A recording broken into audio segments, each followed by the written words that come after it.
세 번째 세션의 주제는 사람을 위한 통일입니다. 좌장은 박명규 광주과학기술원 초빙석학 교수님께서 맡아주시겠습니다. 그럼 세 번째 세션의 패널 분들께 박수로 맞아주시기 바랍니다.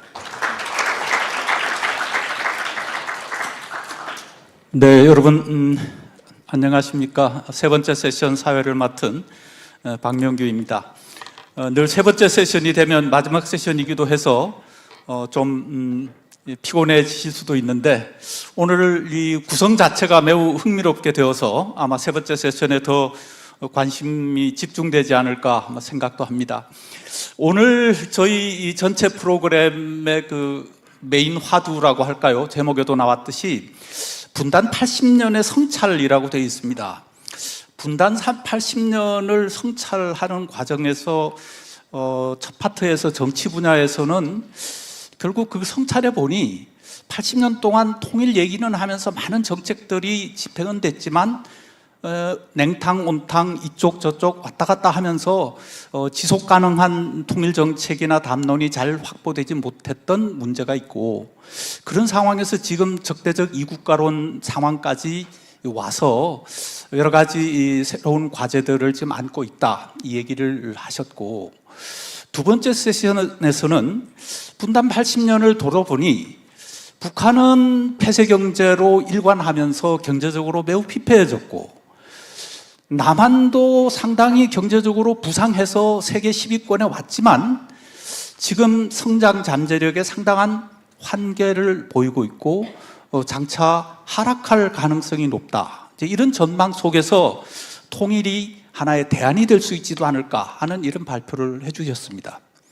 세 번째 세션은 사회문화 영역을 좀 보자는 것인데, 그럼 사회문화 영역에서 지난 80년을 돌아보면 뭐가 문제일까? 아마 오늘 제목에서 유추하건대 사람이 변했다.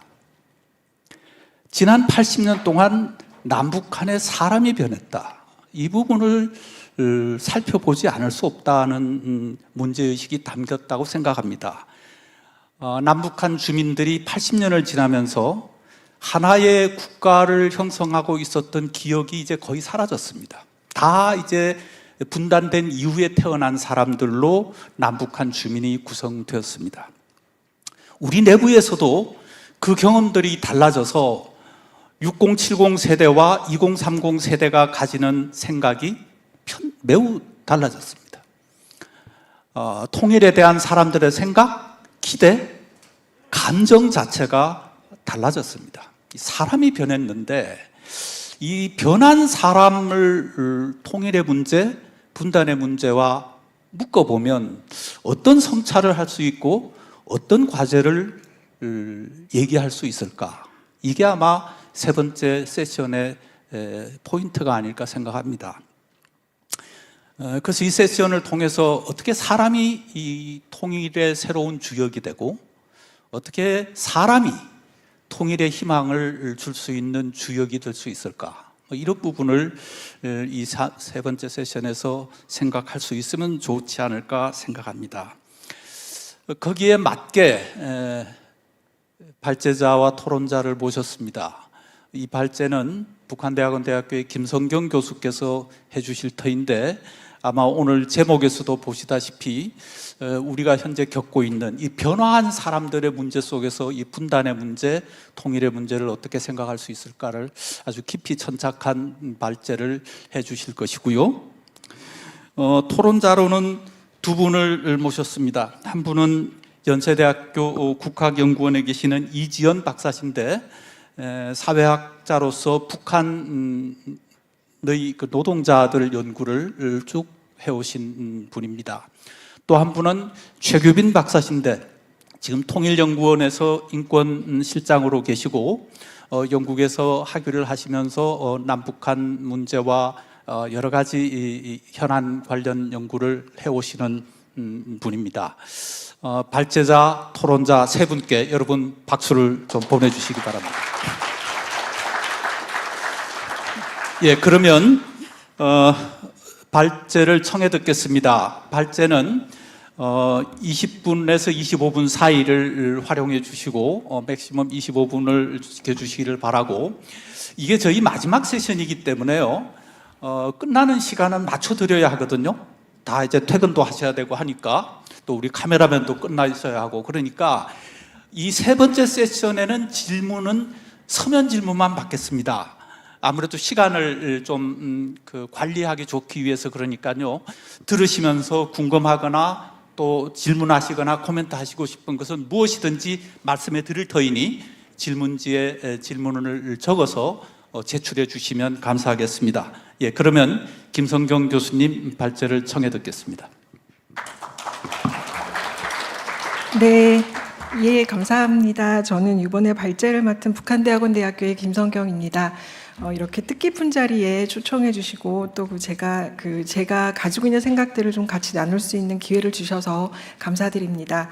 오늘 이미 박명규 선생님께서 말씀해 주신 것처럼 제가 맡은 발제는 사람의 시각에서 또 사회라는 어떤 맥락에서 이 통일 문제를 어떻게 접근해야 되는가에 대해서 좀 고민을 같이 해보도록 하겠습니다. 제가 여러 가지로 좀 고민을 하다가 이 제목을 조금은 좀 낯설게 느껴지실 수도 있을 것 같은데요. 진화하는 분단 체제와 전염되는 혐오라는 제목을 한번 잡아봤습니다. 그만큼 분단의 상황이 지난 80년 동안 굉장히 많이 변했다라는 말씀을 좀 드리고 싶고요. 지금 우리 사회를 가장 괴롭히고 있는 것은 바로 이 혐오, 사회적 갈등이 아닌가 싶습니다. 그래서 이 혐오의 확장이 지금 우리가 분단을 극복하거나 통일을 만들어가는 데 굉장히 큰 걸림돌이 되고 있음을 말씀을 좀 드리도록 하겠습니다. 우선 지금 광복 80주년을 기념해서 오늘 이렇게 뜻깊은 행사를 마련을 했는데요. 지금 현재 우리의 상황을 좀 살펴보는 것이 중요할 것 같습니다.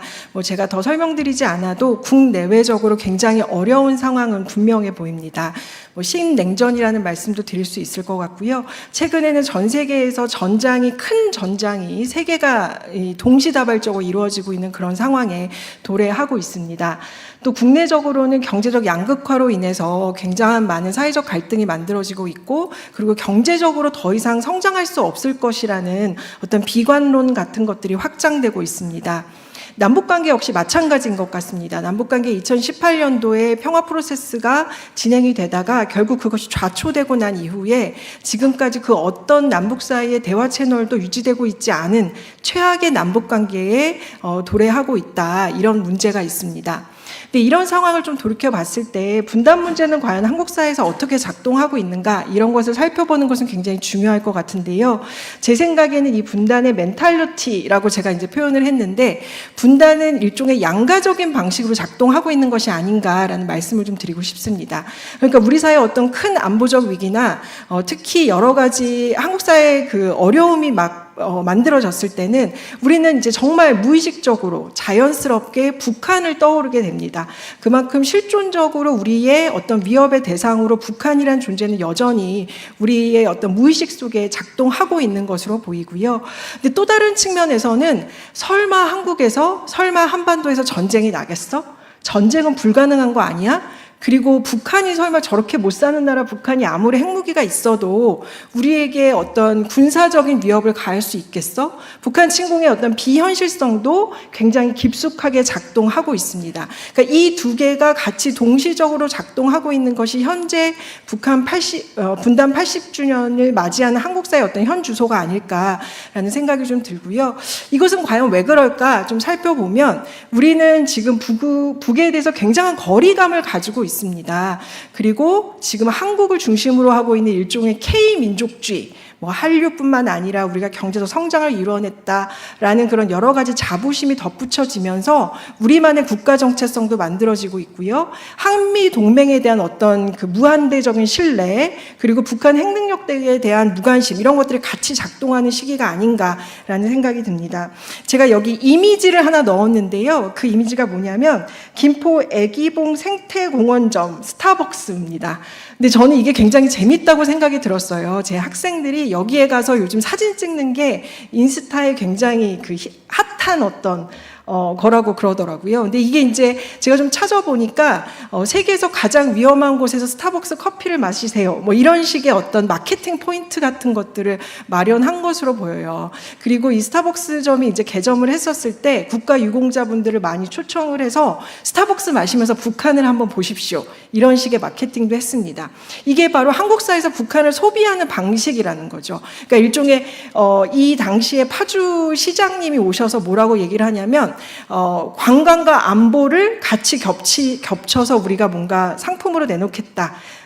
이 북한은 이제 일종의 소비의 대상이 된 것, 그것이 지금의 한국 사회의 어떤 현실이 아닐까 싶은 생각이 듭니다.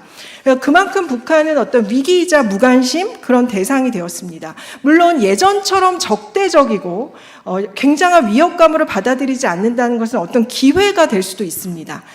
그만큼 북과의 관계 개선을 한다거나 교류 협력을 시작을 했을 때 뭔가 동력을 만들어낼 수 있기 때문인 것이죠. 근데 또 다른 의미에서는 북에 대한 관심조차 없는 상태입니다. 그렇기 때문에 분단을 극복하자, 그리고 우리가 계속 통일을 이야기하지만 사회적 공명을 만들어내지 못하는 현 상황, 그것이 바로 한국 사회의 어떤 모습이 아닐까라는 생각이 좀 들고요.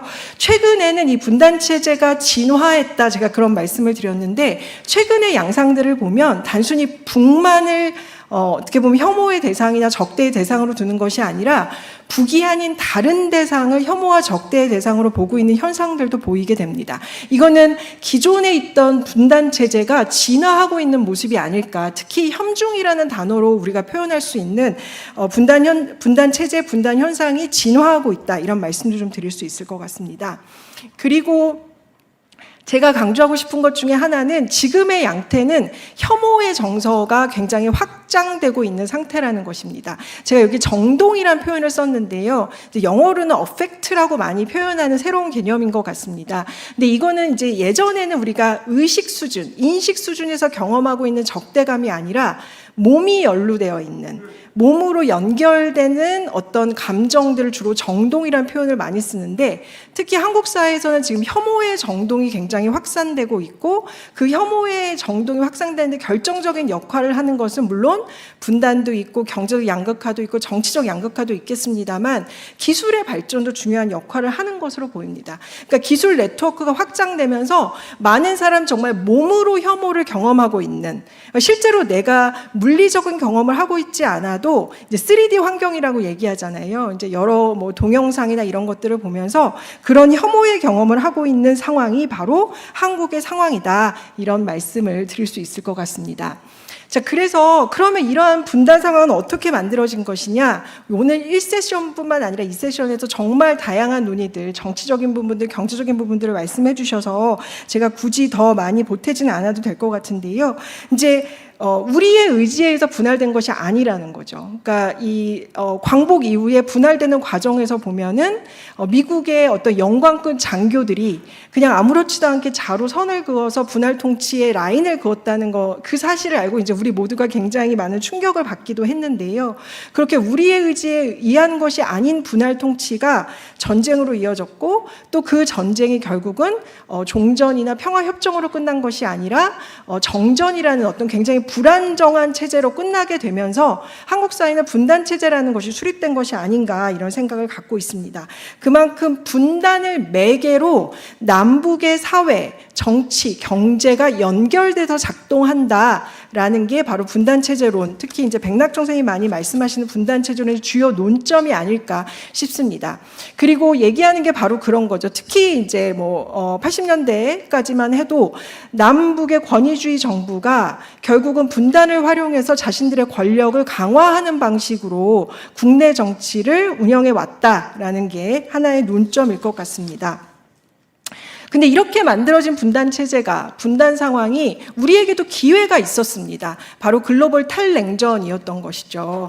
오늘 독일 사례도 많이 얘기했지만 베를린 장벽이 무너졌던 80년대, 89년도, 그리고 소련이 해체했던 91년도, 이런 시기에 이 글로벌한 형태가 많이 변화하게 되면서 분단 체제가 우리에게는 분단 체제를 극복할 수 있는 혹은 해체할 수 있는 하나의 기회가 온 것으로 보입니다. 바로 그것이 이어진 것이 남북 간의 정상회담을 한다거나 그리고 교류 협력으로 이어진 것이 아닐까라는 생각이 듭니다. 물론 이 시기는 글로벌 환경에 바로 맞춰서 91년도에 남북기본합의서가 이제 체결이 되는 거죠. 그때 우리가 합의한 남북관계의 정의가 지금까지도 저는 굉장히 유효하다라고 생각하고, 우리가 남북관계의 어떤 새로운 전환을 모색할 때도 여전히 이 남북기본합의서에서 정의한 남북관계에서 시작돼야 되는 것이 아닐까 이런 생각을 하는데요. 국가와 국가 사이의 관계가 아니라 통일을 지향하는 과정에서 잠정적으로 형성되는 특수관계다. 국가가 아니다. 그리고 우리는 이건 굉장히 잠시 이루어지고 있는 관계이기 때문에 이것은 반드시 어떤 다른 상태로 나아가야 된다라는 것을 남북이 서로 합의를 했다라고 볼 수 있습니다. 하지만 이런 상황이 만약에 굉장히 좋은 기회가 와서 남북관계가 변하고 글로벌 탈냉전이 더욱더 말랑말랑해지면서 우리에게 기회가 되었다면 상관이 없겠습니다만 별로 환경이 좋지 않았습니다. 특히 북의 환경이 좋지 않았고요. 그리고 남쪽의 환경도 좋아지지 않았습니다. 그렇기 때문에 어떻게 보면 분단체제를 해체할 수 있는 어떤 환경이 특히 87년도 이후에 민주적 방식으로 정권 교체가 이루어지고 난 다음에 그때가 어떤 기회였다라고 하지만 그 기회를 제대로 살리지 못한 것, 그것이 지금까지도 분단체가 계속 재생산되고 그리고 분단의 상황이 더욱 악화되는 어떤 중요한 기점이 아니었나, 역설적으로 그렇게 생각해 볼 수도 있을 것 같습니다. 자, 그렇다면 우리가 먼저 생각해 봐야 되는 건 이 87년 체제와 97년 체제일 것 같습니다. 87년 체제에 대해서는 오늘 뭐 정치 얘기하실 때도 우리가 헌법 개정하는 것 때문에 많이 얘기하고 있는데, 지금 한국 사회를 정의 내리는 가장 많은 영향을 미치는, 한국 사회를 관통하는 어떤 체제가 있다면 그 체제는 87년을 기반으로 하는가 97년을 기반으로 하는가, 이런 논쟁이 좀 있는 것 같습니다. 사회학에서는요. 근데 이제 저의 입장은 결국은 이 97년 체제, 그러니까 소위 얘기해서 글로벌 신자유주의 체제가 한국 사회에 굉장히 빠르게 이식되고 그 체제로 인해서 한국 사회가 변화한 것이 지금의 분단 무관심, 통일 무관심, 그리고 북에 대한 무관심으로 확장된 것이다. 저는 그렇게 생각하고 있습니다. 그래서 97년 체제 이후에 특히 신자유주의에 대한 논의가 굉장히 많은 연구자들에 의해서 진행된 바가 있습니다. 지금 한국사회학계에서는 가장 대표적인 연구자인 두 분이신데요. 서동진 선생님과 김홍중 선생님이 이 신자유주의 체제에 대해서 분석한 이 학술서가 두 개가 나옵니다. 이게 공교롭게도 똑같이 2009년에 나오는데요. 이 두 개가 굉장히 흥미로운 지점들이 있습니다. 하나는 이제 서동진 선생님 같은 경우에는 우리가 모두 다 신자유주의적 주체가 되었다는 이야기를 하는 거죠. 이제 예전에는 국가가 아침부터 밤까지 일해라, 아니면 기업이 너희는 열심히 효율적으로 일해야 된다라는 이야기를 했었다면 이젠 그렇지 않다는 거죠. 모두가 자기 개발을 하는 거죠. 자기 개발을 하는 주체들이 탄생하게 되었고, 이 자기 개발하는 주체들은 자기네들이 만약에 실패하면 그것도 자기 책임이 되는 겁니다. 국가의 책임이 아니고 사회의 책임이 아닙니다. 이거는 개인의 책임이고요. 이러한 논의들이 확장되면서 나온 것들이 공정과 정의, 능력주의, 그리고 최근에 어떤 청년들 사이에서 나오고 있는 연금에 대한 굉장한 불만들, 사실 이런 거죠. 내가 돈을 냈는데 왜 장년층, 노년층의 연금으로 내가 낸 돈이 쓰여야 되는가? 사실 이 논의가 이 신자유적인 주체의 어떤 성격과도 굉장히 맞닿아 있는 것 같습니다. 근데 이제 서동진 선생님은 이 주체까지만 말씀하셨는데, 이것을 사회적 에토스, 그러니까 우리 사회를 장악하고 있는 사회적 에토스로 확장한 연구가 바로 김홍준 선생님의 마음의 사회학인데요. 여기서 뭐라고 주장하시냐면 87년 체제 정도까지만 해도 모두가 공적 마인드가 있었다는 거예요. 네, 사회적인 공공성이 있었고요. 내가 그 공공성의 역할을 하지 못한다면 엄청난 수치심을 갖는 그런 주체들이었다면 이제는 속물이 다 되어버렸다, 이런 얘기를 하는 거죠. 생존주의에 완전히 빠지게 되면서 모두가 속물이 된 사회, 그게 바로 이 사회의 사회적 에토스다, 이렇게 말씀하십니다. 근데 저는 이 두 연구가 굉장한 많은 기여를 했지만 어떤 측면에서 굉장히 징후적으로 한국 사회학계가 보여주고 있는 국가성을 좀 드러낸다, 저는 그런 생각도 하고 있습니다. 왜냐하면 분석 단위가 남한이에요. 그리고 분석 단위에 분단이 들어가 있지 않습니다. 오직 이제 신자유주의, 경제, 사실 이런 논의들이 굉장히 집중돼서 논의를 진행하고 계시거든요. 그러니까 한국사회학계에서 이미 얘기하고 있는 상당 부분은 국가적으로는 분단을 고려하고 있지 않는 이 남한만의 국가성을 이미 2000년대 중후반부터 학계의 논의에선 이미 진행되고 있는 것이 아닐까? 저는 사실 그런 생각도 하고 있고요. 그런 측면에서 굉장히 문제적일 수도 있다. 조금은 보완이 필요하다. 이런 말씀도 드릴 수 있을 것 같습니다. 자, 그래서 어떤 예도 많이 있습니다. 저는 이게 양날의 칼이라고 말씀드리지만 경제적으로 잘 살게 되고 경제주의, 소비자유주의가 확장되면서 남북교류 협력은 결국 굉장히 부정적인 것으로 한국 사회에서 감각됐습니다. 대표적인 예는 역시 퍼주기 담론이죠. 퍼주기 담론은 그때 당시에 어떤 대북 정책을 비판하는 방식으로 시작이 된 것이지만 궁극적으로는 북이랑 교류 협력을 해서는 안 된다라는 사회적 에토스가 확장된 데 결정적인 기여를 하게 됩니다. 그리고 이 경제주의 방식으로 분담 비용, 통일 비용 모든 걸 비용으로 나누는, 그러니까 사실은 이 통일의 과정은 엄청난 무형의 가치가 포함되어 있는 것인데 지금은 경제적 수치만이 남아있는 어떤 상황이다. 그런 말씀도 드릴 수 있을 것 같고요. 그래서 그런 맥락에서 지난 80년의 세월을 좀 살펴보면 제가 시간이 많이 없어서 5분 정도 내에 끝내려고 하다 보니까 조금 말이 좀 빨라지고 있습니다. 저는 이렇게 봅니다. 이 통일운동과 평화운동의 어떤 궤적만 봐도 우리가 변화하고 있는 사회적 에토스를 확인할 수 있습니다. 예를 들어서 예전에는 정말 적대적으로 우리가 흡수 통일해야 된다. 이런 얘기를 굉장히 강화했었죠. 근데 이미 70년대 대탕트 이후부터는 남북 사이에 어떤 자주평화 민족 대단결이라는 7.4 남북 공동성명도 발표가 됐었고요. 통일에 대한 이야기가 70년대, 80년대에 굉장히 많이 활발하게 진행이 되기 시작합니다.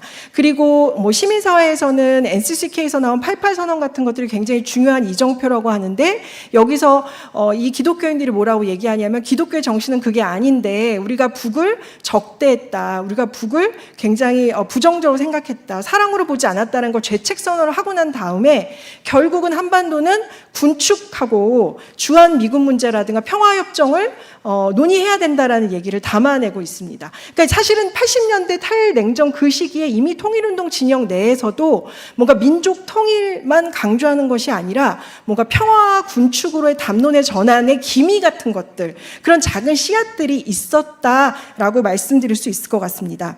그리고 90년대 넘어오면서 한국 사회가 점점 더 신자유주의화 되면서 시민운동은 점점 민족 중심의 통일운동이 아니라 평화운동이나 시민사회운동은 굉장히 소비자 중심적인 시민사회운동이 만들어지는 거죠.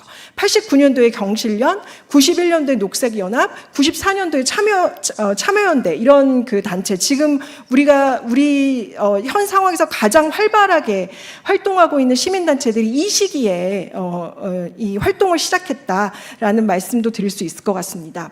근데 이제 통일운동은 점점 민족을 강조한 통일운동을 쇠퇴했는데 평화운동은 어떻게 됐느냐? 역시 여러 가지 곤란함이 있다는 거죠. 그러니까 중산층 중심의 어떤 사회개혁 운동으로 시민운동의 그 역량이 많이 집중하면서 평화 얘기도 하기 쉽지 않아진 상황이 된 것입니다. 평화를 얘기하려면 기본적으로 반전이고요. 무기를 반대해야 되고요. 군사기지에 대해서 문제 제기를 해야 되는데 그때는 또 뭐라고 이야기하냐면 한반도적 특수성, 북한이 저렇게 많이 무기를 갖고 있는데 우리가 무기를 먼저 내려놓는 게 말이 되나, 이런 식의 한국 사회의 또 다른 어떤 정서 같은 것도 작동했다라는 말씀도 드릴 수 있을 것 같습니다.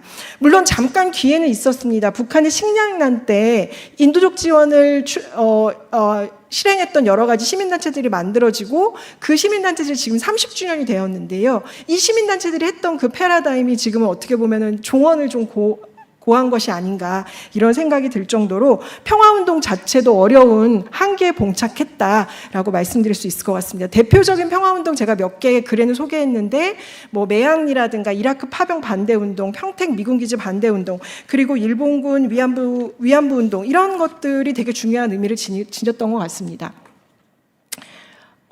그런데 지금의 상황은 더 안 좋아진 거죠. 지금은 자주국방은 어떻게 보면 성역이 된 것 같습니다. 진보나 보수를 가리지 않고 우리는 다 자주국방 하겠다. 힘에 의한 평화 이런 얘기들도 아무렇지도 않게 계속 나오고 있고요. 그리고 이제 굉장히 문제 제기하기 어려운 담론이 되었고요. 그리고 지금 제가 가장 고민하고 있는 것 중에 하나는 돈이 되는 전쟁이라는 패러다임입니다. 군산복합제 그리고 우리는 방산 산업으로 돈을 벌겠다라는 얘기를 공공연하게 할 수 있을 정도로 이게 이제 바로 경제주의적이고 소비자 중심주의적이고 모든 것이 경제로 환원되는 신자유적인 어떤 성격을 내포하고 있다라는 말씀도 좀 드리고 싶습니다.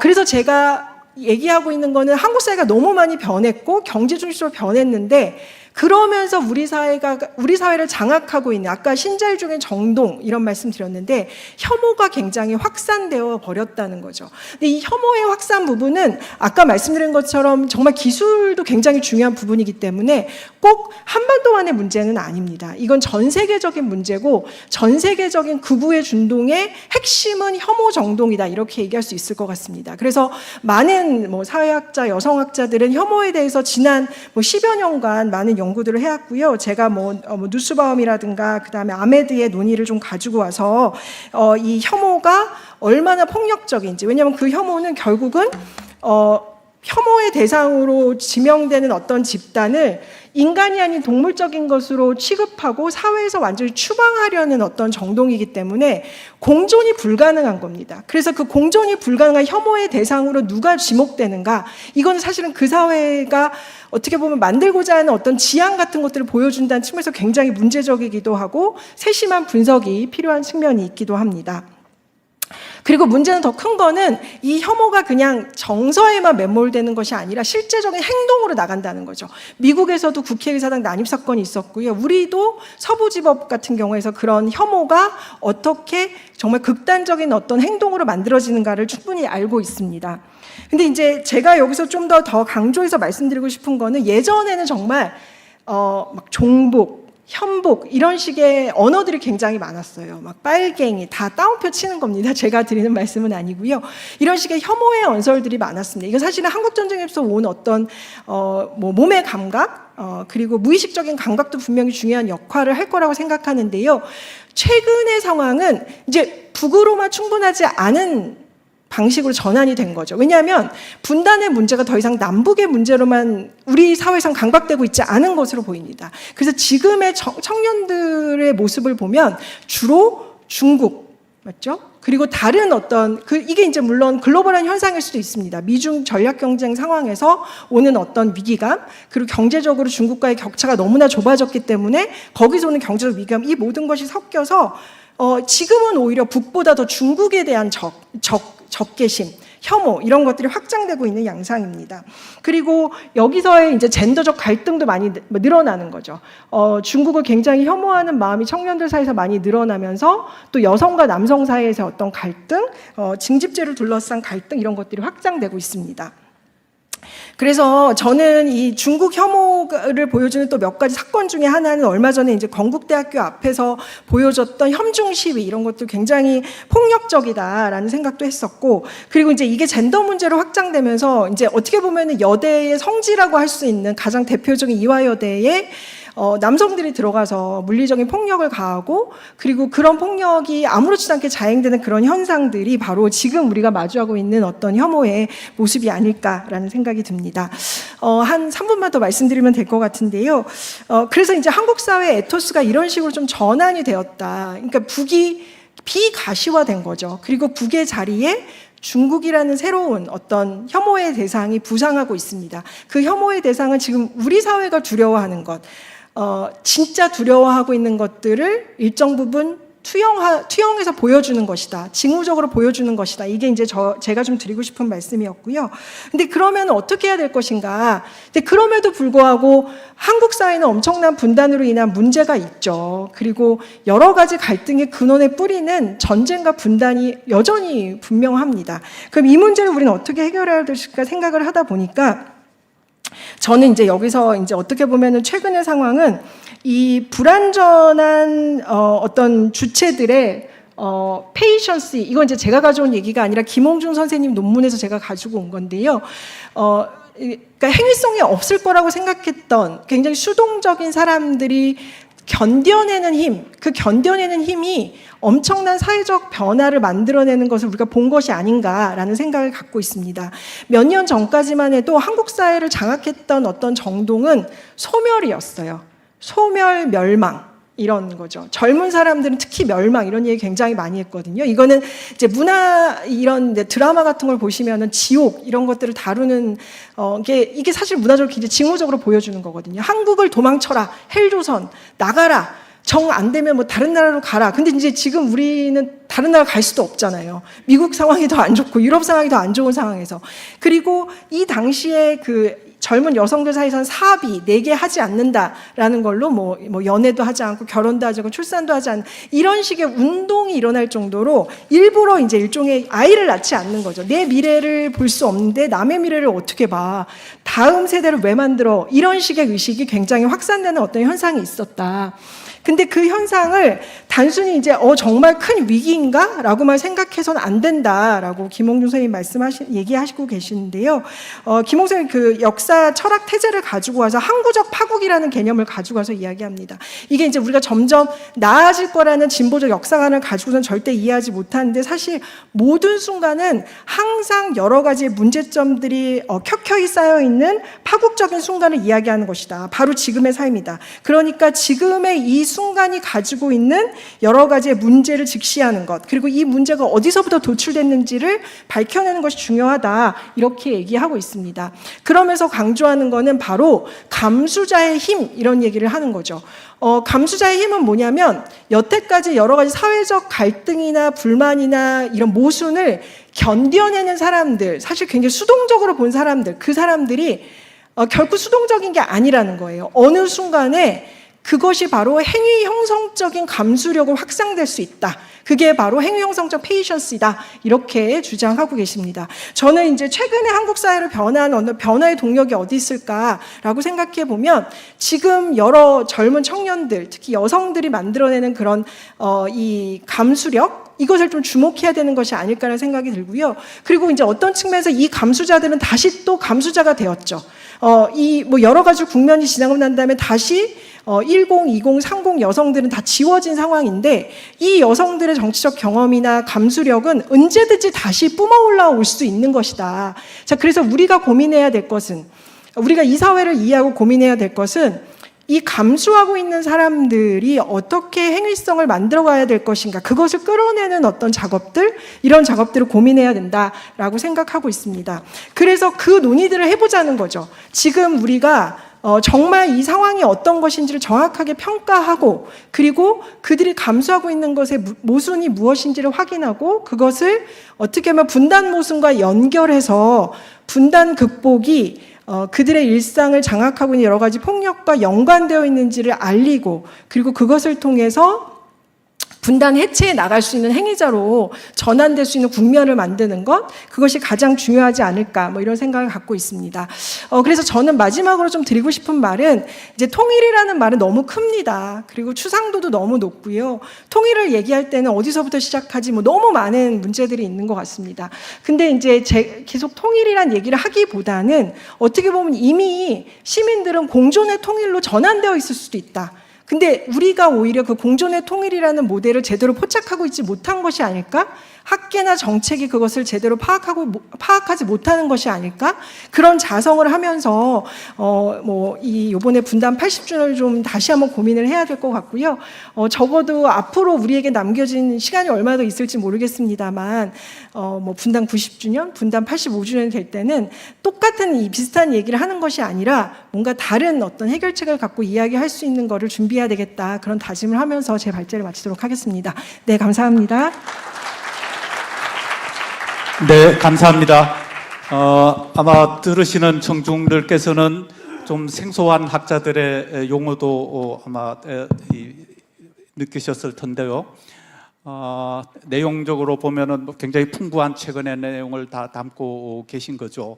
어떻게 보면은 우리 사회가 지난 80년을 겪어오면서 분단의 그런 감성이 97년 이후에 신자유주의적 각자도생, 너 책임으로 네가 네 인생 살아라라고 하는 이 시대의 정서와 맞물리면서 지금의 이런 분단에 대한 무의식, 또 어떤 세대 간의 어떤 갈등 이런 부분이 지금 나타나고 있다는 부분을 하나 말씀해 주신 것 같고, 아마 또 하나 페이선시라고 하는 그 개념이 좀 생소하실 수도 있을 텐데, 그런 어떤 그 때로는 무감각한 것 같고 또 여러 가지 방향을 보여주지 못하는 갈등 같기도 한 그 현상 속에 사실은 어떻게 보면은 그 고통을 감수해내는 능력, 그 감수자로서의 새로운 그 가능성을 읽어볼 수 있지 않을까라고 하는 또 그 문제의식을 담아주신 글이라고 생각을 합니다. 어쨌든 중요한 발표해 주셔서 감사드리고 두 분의 토론을 청해 듣겠습니다. 먼저 이지연 박사님께서 해 주십시오. 네. 토론을 맡은 연세대학교 국학연구원 연구교수 이지연입니다. 우선 사람을 위한 통일 세션에서 김성경 교수님의 그 깊이 있는 발표 잘 들었습니다. 함께 토론을 할 수 있어서 굉장히 영광스럽게 생각하고요. 광복 80년 그리고 그 분단 80년 동안 이 한반도 분단 상황에서도 한국인들은 경제 발전과 민주주의를 일구어 왔으며 그 빛과 그림자를 안고 여전히 그리고 새롭게 분단의 문제를 고민하고 있습니다. 그래서 김성경 교수님께서 아까 87년, 97년 체제 얘기하셨듯이 이 분단의 역사성을 짚으면서 앞선 그 1, 2세션에서는 정치와 경제의 문제에 있어서 앞으로 어떻게 그 분단을 극복하고 통일을 나아갈 것인가 방법론적인 고민을 했다면 이 3세션에서는 분단의 어떤 멘탈리티, 우리의 인식 구조, 한국 사회, 사람들의 어떤 삶과 분단과 통일을 어떻게 생각해 나가고 있는지 이런 것들을 깊이 있게 얘기해 주셨습니다. 그래서 제가 발표 중에 인상 깊었던 내용을 중심으로 또 개념을 중심으로 제 의견을 함께 말씀드리고자 합니다. 이 김성경 교수님의 글에서 굉장히 중요하게 관통되는 부분이 분단의 멘탈리티 얘기했듯이 분단의 감각, 분단의 정동입니다. 근데 그 감각이 무엇이냐?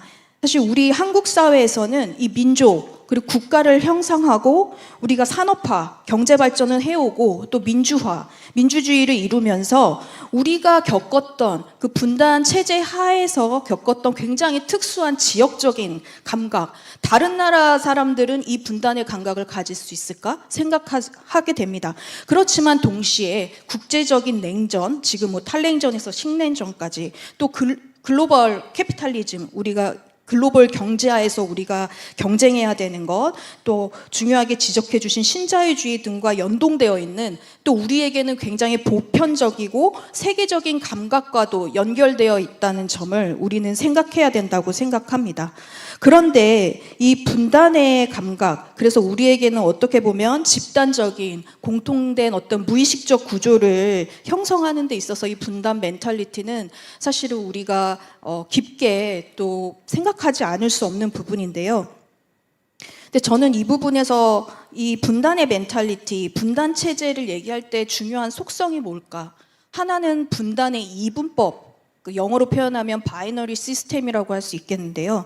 그러니까 그러한 인식 방법이라고 생각합니다. 이분법이라고 하면 낮과 밤, 서양과 동양, 또 양, 이런 것들이 이분법이죠. 이 분단의 이분법은 사실 남과 북, 이 이분법 어떤 인식입니다. 근데 사실은 이 이분법이 양자가 같이 음양처럼 같이 공존을 해야 하나로 완성되는 것인데, 사실은 이 분단 체제론에서도 지적하듯이 그 타자의 존재를 부정하면서 나를 긍정하는, 사실은 그렇기 때문에 이 분단이 근본적으로 굉장히 반평화적인 상황으로 우리가 인식할 수밖에 없는 그런 그 딜레마에 빠져 있다고 생각합니다. 최근 들어서 세대가 변화하면서 이 혐오의 정동을 얘기할 때도 굉장히 이전에 우리의 민족 그 감각에 기대했을 때는 이런 것들이 굉장히 생소해 보일 수 있겠지만, 이 분단의 이분법이 저는 북한이나 아까 중국도 얘기하셨듯이 이런 것들에 대해서 어떤 테러에 가까운 폭력성을 드러낼 때는 그 레토릭 안에는 사실 타자의 정체성을 부정하면서 적대적인 관계로서 타자를 인식하면서 그 상대를 절면시켜야 된다는 인식에 있다는 것은 사실 이 냉전과 분단의 이분법, 이러한 인식과 멘탈리티가 한편으로는 더 극단적으로 활용되고 있다라는 점에서 이 분단을 성찰하는 것과 매우 연결되어 있다고 생각합니다. 그래서 김성경 교수님께서 97년 이후 이 신자유주의 시대에서 이 분단 체제와 어떤 상관관계가 있을까, 이 부분에 대해서도 굉장히 의미 있는 해석을 해주셨다고 생각합니다. 특히 젊은 세대들이 신자유주의적인 경쟁 하에서 굉장히 개인화되어 있고 때로는 합리적인 호모 이코노미쿠스, 굉장히 경제적 인간으로서 살아가는 것 같지만 동시에 고립감과 소외감은 깊어지고 한때 우리가 민족이나 국가라는 집단성, 공동체적인 연대감을 상실하면서 또 분단의 문제를 직시하고 해결하는 데 더 어려움을 겪고 있는 것처럼 보입니다. 그리고 또 다른 측면에서는 사실은 계급이나 세대, 젠더 이런 것들이 교차하면서 민족이나 국가라는 거대 서사보다 각 집단의 정체성 을 중심으로 사회 갈등이 일어난다거나 또 우리가 집단적으로 국민으로서 호명하면서 우리가 한국 사회를 이루어 왔는데 현재는 이주민이나 난민, 특히 지역사회로 갈수록 우리가 동포 이런 어떤 주체들이 또 중요한 함께 공존해야 되는 이런 어떤 공동체를 우리가 살아가고 있습니다. 그렇기 때문에 민족이나 국가, 우리가 굉장히 신성하게 생각하고 사회를 구성하는 데 중요했던 거대 서사가 어떤 동질적이고 집합적인 주체를 만들어내는데 얼마나 사실은 유용할 수 있을까, 지금 현 세대들에게 고민해 보지만 이것이 단순히 해체되거나 무의미해지는 게 아니라 굉장히 각자의 복합적인 주체성의 이면에 얽혀 들어가서 다양한 집단들의 목소리를 통해서 다시 발화되고 있다고 저는 생각합니다. 그런 의미에서 우리가 어떻게 탈분단이라는 것을 모색할 수 있을까? 이제 분단과 탈분단 이런 얘기를 하고요. 탈분단과 또 통일을 이야기를 합니다. 그랬을 때 아까도 제가 분단 멘탈리티를 얘기했다면 그것을 성찰하고 극복하는 데 있어서 우리는 통일을 얘기하기도 하고 탈분단을 얘기하기도 합니다. 근데 탈분단이라는 게 뭘까? 분단 이후라고 우리가 벗어난다라고 생각했을 때는 영어로 D이라고 표현할 수 있겠습니다. 근데 저는 포스트라는 용어가 좀 학술적인 용어일 수 있겠는데요. 그러니까 탈분단이라고 했을 때 포스트 분단이라는 의미로서 저는 생각합니다. 이게 무슨 뜻이냐? 제 생각은 예를 들면은 독일과처럼 분단에서 통일로 이행했을 때 그것을 탈분단이라고 볼 수 있겠죠. 하지만 독일 사회를 보면 동독 지역에서도 분단을 극복해내지 못한 분단이 여전히 남아 있습니다. 그렇지만 우리가 분단이라는 상황에 살고 있지만 분단이라는 것을 극복할 수 있는 멘탈리티를 만들어내는 사회가 된다면 정치 경제적으로 물론 분단이라는 어떤 구조적인 종속 하에서 그런 멘탈리티를 만들기 굉장히 힘들겠지만 탈분단 사회를 만들어 가면서 통일이라는 것도 하나의 과정으로서 만들어 가는 것이 저는 탈분단. 그렇기 때문에 분단에서 그 다음이라는 시간적인 어떤 우리가 분단 이후에 어떤 공동체 이런 것보다 분단 상황에서도 분단의 이분법을 해체하거나 새로운 것을 상상해낼 수 있는 사회를 만들어냈을 때 그랬을 때 우리가 통일을 어떻게 이루어 갈 것인가 상상해내고 지금 다양한 주체들이 같이 공존할 수 있는 그러한 어떤 인식론적인 전환이 바로 저는 포스트 분단, 탈분단이라고 생각합니다. 그것이 마지막에 김성경 교수님이 제시하신 불안정한 주체들의 페이션시, 행위 감수력과도 맞닿다고 생각합니다. 저는 최근에 그 연구과제로 북한 이탈 주민분들을 만나서 노동시장에서 어떻게 일하고 있는지 인터뷰를 하고 있습니다. 북한 출신이지만 대한민국 국민으로 살아가고 있는 북한 이탈 주민들의 이야기를 들으면서요. 노동시장에서 어떤 차별을 겪고 정체성의 고민을 하고 있는지 중점적으로 듣고 있습니다. 그런데 그 차별이나 정체성의 고민에서는 사실 남과 북 어느 한쪽을 버리는 것이 아니라 아니라 사실 동시에 인정할 수 있는 것. 우리는 한 곳에서만 살아가고 있다고 생각하지만 이제는 어떤 면에서는 이 글로벌한 어떤 이동성, 모빌리티 안에서 우리는 전 세계적인 흐름 안에서 공존하는 것을 고민해야 되는 상황입니다. 그래서 어느 하나를 부정함으로써 나를 인정할 수 있는 것이라면 굉장히 그것은 적대적인 거죠. 또는 남과 북 둘 다 아니라고 해도 우리는 이 한국 사회에서 포용하고 살아갈 수 있다. 이런 것이 바로 또 탈분단이 아닐까 생각을 해봤습니다. 그리고 아까 신자유주의 말씀하셨는데요. 그 상황에서 젊은 대학생들, 저도 이제 연세대학교 사회학과에서 대학생들을 가르치고 있습니다.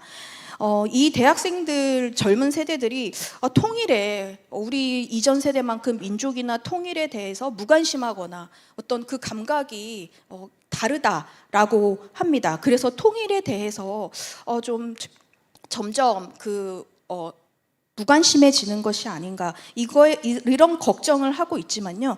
저는 한편으로는 이 젊은 세대들이 인권, 평화, 그리고 우리의 경제 발전에 대해서는 어떻게 이것을 우리가 꾸려갈 것인가, 우리가 어떤 공동체를 만들어갈 것인가에 대한 관심은 지속되고 있다고 생각합니다.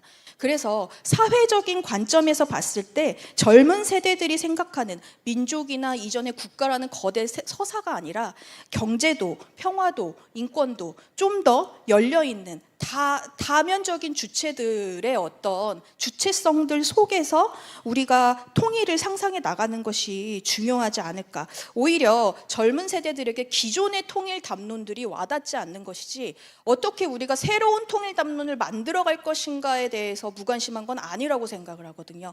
그렇다면 우리가 통일이라는 용어, 관점, 학술적 차원에서나 실천적 차원에서 우리가 분단과 맞물려서 구성해 왔던 것을 사실은 탈분단 사회를 만들어 가면서 통일이라는 것도 하나의 이행이 아니라 하나의 과정으로서 인식을 바꾸어 내면서 언젠가는 그러한 사회, 공존하고 있는 사회가 됐을 때 그것이 정치 경제적으로도 우리 사회의 통일을 만드는 것이 아닐까 생각합니다.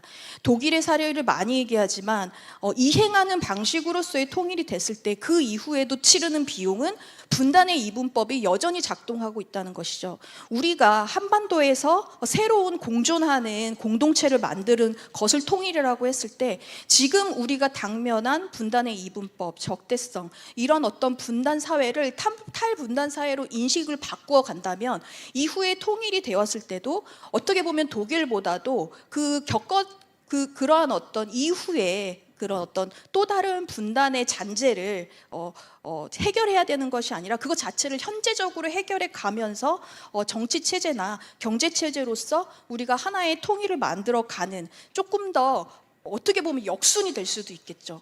체제적으로 하나를 만들고 사회의 어떤 멘탈리티를, 문화를 바꿔가는 것도 있다면 지금 현재 상황에서 우리 젊은 세대들과 이 다양한 주체들이 새로운 어떤 인식론적인 것을 만들었을 때 또 한편으로는 정치체제나 경제적으로 통일이라는 것을 새롭게 창조해 갈 수 있는 그러한 방법론도 우리가 생각해 볼 수 있지 않을까, 사회학자로서 감히 말씀드리겠습니다. 예, 감사합니다.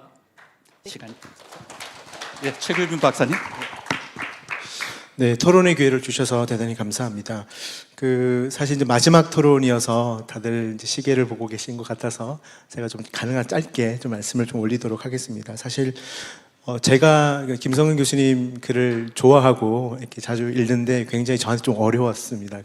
굉장히 비판적으로 글을 쓰셨다라는 생각을 하면서도 막판에 그런 대안을 찾아가시는 그 모습을 보면서 또 많이 배우는 시간이었습니다. 그래서 제가 교수님께서 말씀하신 부분들을 대체로 공감하고 제가 이제 몇 가지 부분을 조금 추가하고 여쭙는 방식으로 이렇게 토론을 좀 가름하고자 합니다.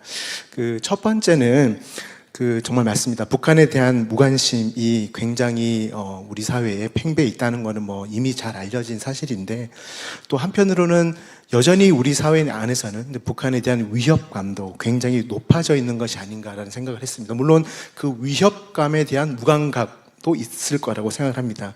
그래서 사실 북한에 대한 군사력에 대한 한국인들이 갖고 있는 그 위협감이 현저히 좀 하락됐다라고 보기에는 조금 어렵지 않을까라는 생각을 했었습니다.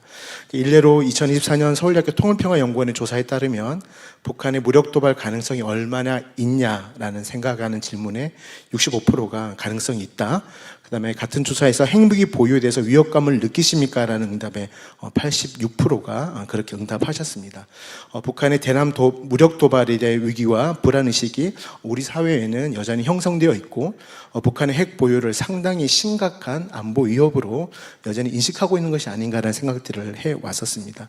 그다음에 제가 소속한 통일연구원에서 작년에 한 조사에 따르면 북한에 대한 관심도는 34.5%로 역대 가장 낮게 나타났고요.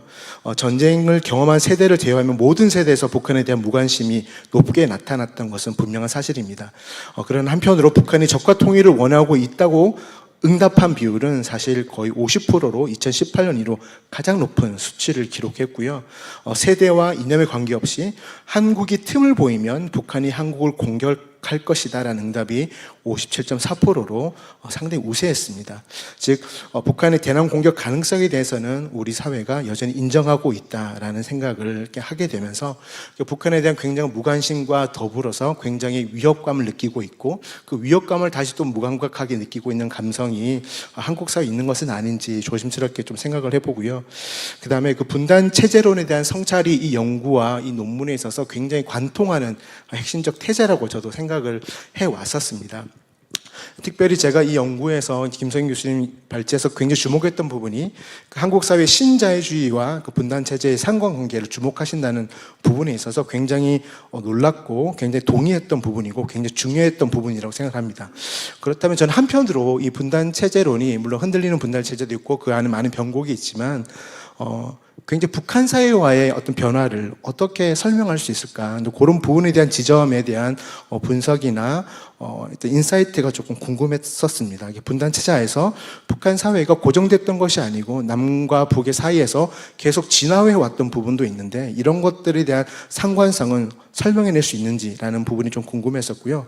그래서 개인적으로는 잘 아시겠지만 최근 북한의 상황이 인적 물자 이동뿐만 아니라 외부 정보를 굉장히 엄격하게 차단하고 있고 남한의 문화, 언어 등을 주민들 가운데서 소비되는 것을 굉장히 억압적으로 판단하고 처벌하고 있습니다.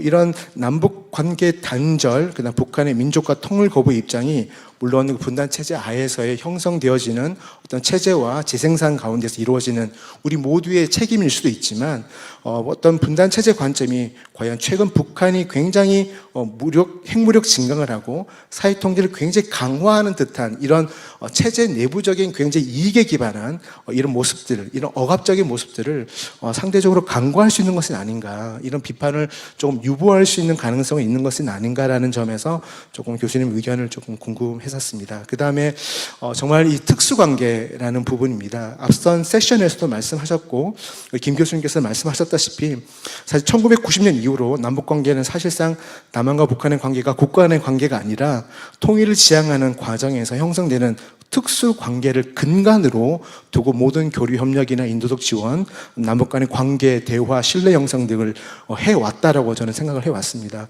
그다음에 저장을 맡고 계신 박명근 선생님께서도 일전에 다른 연구에서 말씀하신 것처럼 남북한 관계는 적대성과 포용성, 비대칭성이 존재하고 상호 존중, 신의 관계, 일반적인 국가와는 다른 민족 내적 관계를 바탕으로 탈냉전기를 저희가 지나왔다라고 저희가 상찰을 할 수 있겠는데요.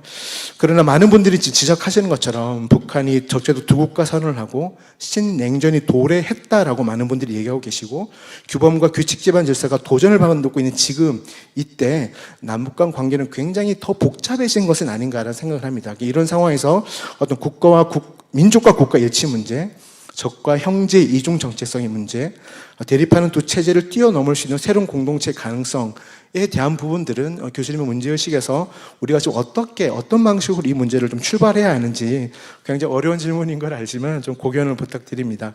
그 다음에 마지막으로는 앞서 이재현 교수님께서 말씀하셨는데 사실 87년과 97년 체제의 의미와 그 변곡점에 대해서는 이미 많은 논의가 있어 왔다라고 저는 생각을 합니다. 그러면 교수님께서도 마지막 파트에서 언급을 하셨지만 이러한 분단과 평화 부재를 살아내야 할 어쩌면 91년도 이후에 출생한 우리가 흔히 얘기하는 밀레니얼 세대에게 감정 구조가 어떤 부분을 우리가 주목해야 될지, 물론 그런 부분을 혐오의 관점에서 어떤 페이션시, 감수자라는 용어를 사용해서 풀어주셨었는데요. 굉장히 혐오와 폭력에 노출되어 있고 또 혐오와 폭력의 어떤 주관자가 되기도 하고요.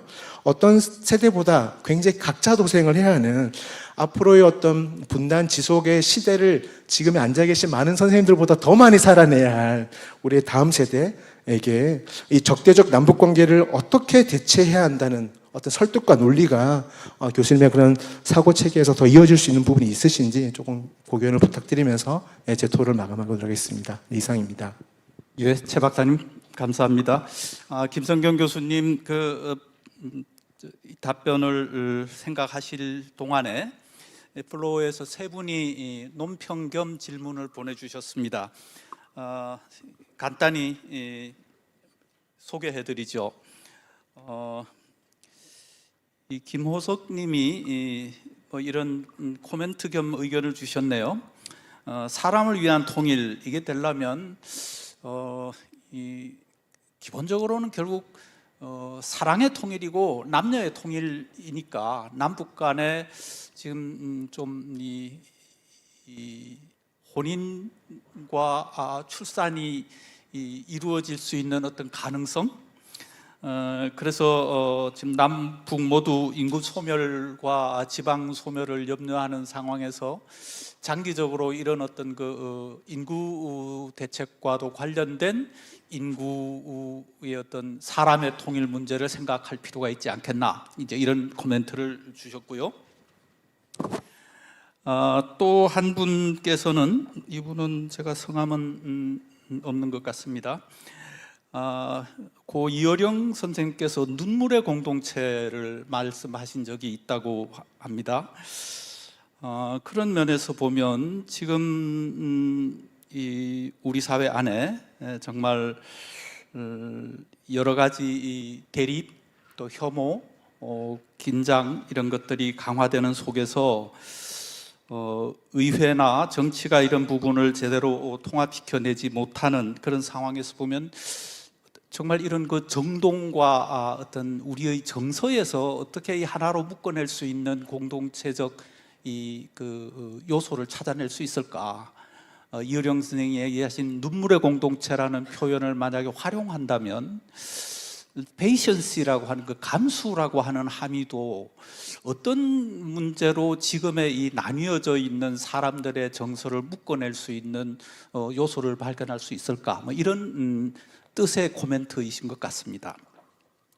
그리고 세 번째로는 수녀님의 코멘트신데요. 이건 제가 좀 읽겠습니다. 평화센터, 영원한 도움 평화센터에서 일하고 계시는 이선종 수녀님이신데요. 선평화 후 통일 개념이 오늘날 필요한 개념이라고 여겨집니다.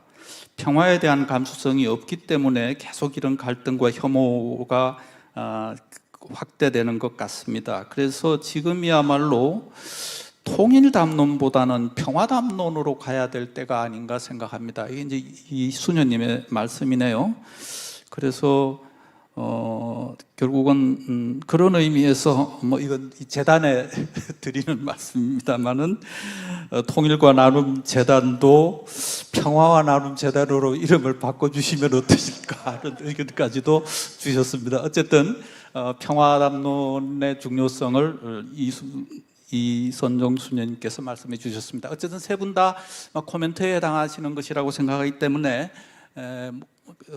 참고해 주시고, 지금 두 분의 토론자께서 지적하신 부분에 대해서 김성경 교수님께서 한 3분 정도의 요약 발언해 주시죠. 네, 감사합니다.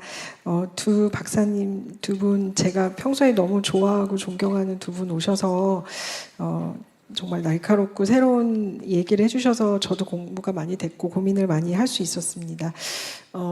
이지연 박사님께서 말씀하신 탈분단이 한동안 되게 그 학계에서 많이 논의가 됐던 것으로 기억을 합니다. 그러니까 이미 뭐 90년대 중후반에 북이 굉장히 가난한 모습을 보고 이게 쉽사리 통일이 되지 않을 것 같은데, 그러니까 우리가 탈분단으로 좀 패러다임을 바꿔보자, 이런 논의가 좀 있었었는데요. 근데 선생님께서 그걸 또 다르게 해석해 주신 것 같아요. 그때 당시에 탈분단은 일종의 이제 통일 아닌 방식의 탈분단의 형태를 고민한 걸로 그렇게 저는 이해를 하고 있었는데, 지금 선생님께서는 분단이 계속 유지되면서도 탈분단의 어떤 그 뭔가 멘탈러티를 만들어낼 수 있고 어떤 그 기지 같은 것들을 만들어낼 수 있다라는 어떤 새로운 이야기를 해주신 것 같아서, 그 점에 대해서는 저도 같이 좀 고민을 해보면서 이걸 이제 단순히 어떤 그 리니어한 역사적인 변화 방식 내에서 분단 다음에 탈분단, 그 다음에 통일, 그 다음에 뭐 평화, 이런 식으로 이야기를 하면 자꾸 배타적인 방식으로 역사를 보게 된다라는 게 저의 문제의식인 것 같습니다. 지금 생각해 보면 지금 우리가 경험하고 있는 현재도 그렇고, 그리고 앞으로 올 미래도 굉장히 혼종적으로 사실은 다 연결이 되어 있는데, 그것을 어느 하나의 시점으로만, 어느 하나의 성격으로만 계속 규정 지으려 하는 게 오히려 답을 못 찾게 하는 것이 아닌가, 뭐 그런 생각이 좀 들고요. 그 다음에 최규빈 선생님께서 해주신 여러 가지 질문, 저도 정말 동의합니다. 이제 제가 글에서는 충분히 담아내지 못했는데, 북한 사회의 변화를 저는 읽어내는 게 굉장히 중요할 거라고 봐요. 그리고 북한 체제가 지금 보이고 있는 여러 가지 행보가 이제 어떤 측면에 사회적으로 굉장히 불안정하다는 것을 일정 부분 자백하는 어떤 행동들이죠. 새로 나온 3대 법도 그렇고 그런 측면들이 분명히 있습니다. 그렇기 때문에 북한 주민들의 의식, 인식, 감정, 그리고 사회적 에토스도 저는 변했을 거라고 생각하는데, 지금까지 이제 제가 이탈 주민분들을 계속 만나면서 느끼는 것은, 북한 이탈 주민은 그 누구보다도 현실주의적인 분들이시라는 거죠. 예, 남한 사람들만 경제주의적으로 변한 게 아니라 북에 있는 분들도 먹고 사는 문제, 굉장히 경제 중심적이고 현실적인 방식으로 의식과 사회적 에토스가 변했습니다. 그렇기 때문에 북의 주민들도 어느 순간 만약에 남과의 어떤 뭐 협력이라든가 어떤 전환을 결정하는 순간이 된다면 굉장히 현실주의적인 결단을 내릴 거라고 저는 생각합니다. 그래서 그것에 맞춰서 저희가 또 준비하려는 시도들, 이런 것들도 굉장히 중요할 것 같고요. 그리고 이제 아까 다 뭐 말씀을 못 드리겠습니다만, 저는 한국 사회가 그러니까 북을 굉장히 두려워하면서도 또 관심 없고, 굉장히 무관심한 것 같으면서도 어느 순간 굉장히 혐오하는 어떤 정동을 막 뿜어내기도 하고, 그러니까 이 굉장히 복잡하고 양가적인 방식으로 남북한이 지금 서로 경험하고 있다.